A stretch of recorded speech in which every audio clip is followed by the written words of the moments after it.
Bharat news 44.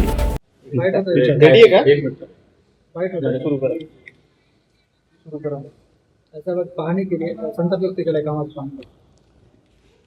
घाटी रुग्णालय हे मराठवाड्याचं एक केंद्र आहे, ज्या ठिकाणी अनेक जिल्ह्यातून पेशंट येतात, खानदेशमधून येतात, पार नागपूरपासून सर्व पेशंट इथे येत असतात. म्हणून त्यांना सुविधा देण्यासाठी शासनाचा सर्व प्रयत्न असतो. गेल्या वर्षी मी स्वतःच डीपीसी मधून त्यांना जवळपास 55 ते 60 कोटी रुपये दिले.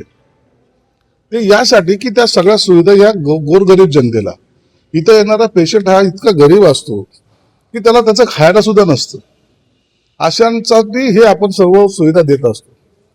परंतु ज्या तक्रारी प्राप्त झाल्या त्या तक्रारी एवढ्या गंभीर स्वरूपाच्या आहेत. आता आम्ही एक 14 कोटीचं काम दिलंय, त्या कामाची तुम्ही अवस्था तुम्ही पाहिले स्वतः.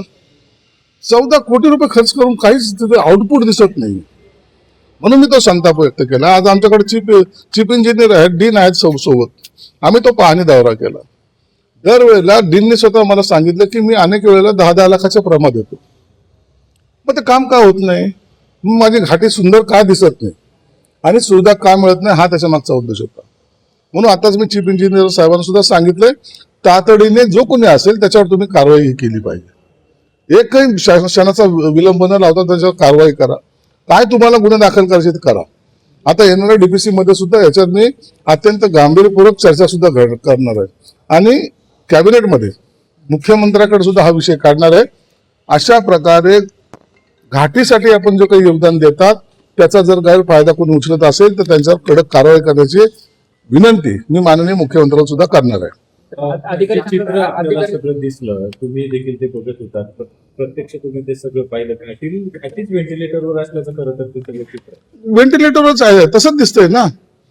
आतमध्ये आम्ही इक्विपमेंट देतो, सर्व सिटी स्कॅन आहे आमच्याकडे, MRI आहेत आमच्याकडे, अनेक मशिनरी उपलब्ध केलेल्या आहेत. मी अनेक ठिकाणी AC लावायचा प्रयत्न केलेला आहे, पण तरीही घाटीची अशी अवस्था पाहून पुन्हा आपल्यावर काही लोकांचा ब्लेम होतोच ना.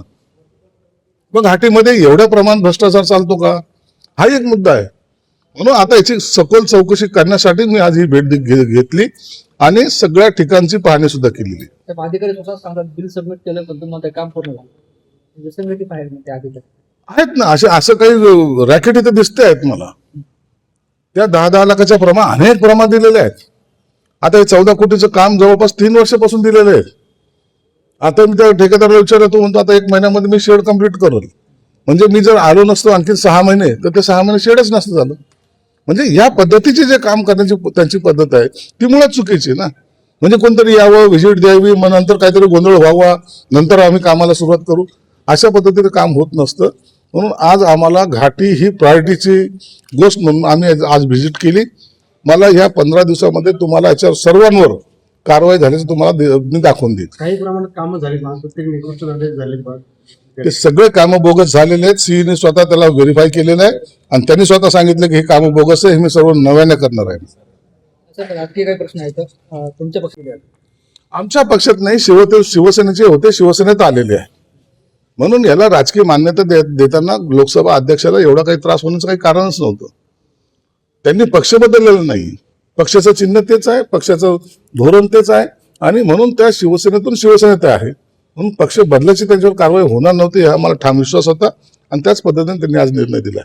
कालच्या जे रामरक्षा आंदोलनातून एकनाथ शिंदेनी हल्लाबोल केला उद्धव ठाकरे, त्यासंबंधी आम्ही स्वतःच्या पक्षाची रक्षा करा, शिंदेचा ठाकरेवर निशाणा, जो रामाचा नाही तो कामाचा नाही, आज सुद्धा शिंदे म्हणाले. आता ह्या सगळ्या गोष्टी ज्या त्यांनी काल केल्या उद्धव साहेबांनी तिथं जाऊन, मला वाटतं लोकांनी सुद्धा तुम्ही पाहत असाल की एवढं काही लोकांनी प्रतिसाद दिला नाही.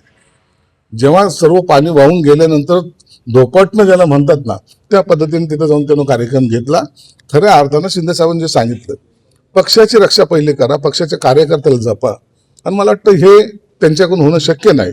म्हणून त्यांच्या पक्षाची ही हालत आहे. जंतर मंतरवर जी काही आंदोलन सुरू आहे त्याच्या समर्थनार्थ आज उद्धव ठाकरे मुंबईमध्ये समर्थनार्थ आंदोलन करणार आहे. मुंबई सोडूच नका, दिल्लीला जाऊच नका, इथलच्या इथेच आंदोलन करा, या गल्लीतून त्या गल्लीत, त्या गल्लीतून त्या गल्लीत.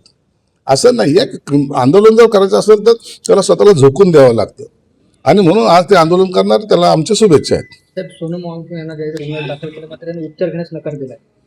आता तिथे काय नेमकी परिस्थिती आहे त्या संदर्भामध्ये मला डिटेल माहिती नाही, परंतु त्यांनी उपचार घ्यायला नकार दिला त्यामुळे त्यांची तब्येत आणखी बिघडू शकते असं डॉक्टरांचं म्हणणं आहे. दोन्ही राष्ट्रवादी एकत्र येण्याच्या चर्चा आणि आज दोन्ही राष्ट्रवादी आज जवळपास निर्णय होईल.